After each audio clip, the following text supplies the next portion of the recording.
স্বাগত নাগরিক প্রতিদিনের স্পোর্টসের সঙ্গে আছি আমি শারমিন মিম। বৃথা গেল কোহলির সেঞ্চুরি, মার্করাম ব্রেডিস ঝড়ে বৃথা গেল কোহলির সেঞ্চুরি। ঋতুরাজ গায়কোয়াড় আর কোহলির ব্যাটে চড়ে 350 ছাড়ানো পুঁজি পেয়েছিল ভারত, কিন্তু ভারতকে দারুণ জবাব দিয়েছে দক্ষিণ আফ্রিকা। এইডেন মার্কারামের সেঞ্চুরির পর 50 করেন ব্রেডিস, পাশাপাশি আরও কয়েকটি ইনিংস পুঁজি করে ম্যাচ জিতে নিয়েছে তারা। শেষ পর্যন্ত বুধবার রায়পুরে 4 উইকেটে জয় তুলে নেয় দক্ষিণ আফ্রিকা।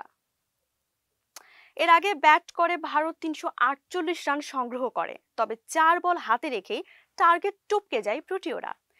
বিরাট 53 বলে 102, ঋতুরাজ 83 বল করেন 105, অধিনায়ক লোকেশ রাহুল 42 বলে করেন 66।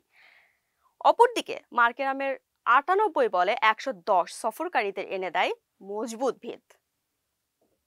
অধিনায়ক বাভুমা করেন 48 বলে 46, ম্যাথু 64 বলে 68 আর ব্রেভিস 34 বলে 5 ছক্কায় করেন 54 রান। করবিন বসের 15 বলে 29 রানের ইনিংস প্রোটিওদের কাজ সহজ করে দেয়। এই সিরিজে 1-1 সমতায় বাভুমার দল জয়ে ফেরে। আগামী 6 ডিসেম্বর সিরিজ নির্ধারণের লড়াই হবে।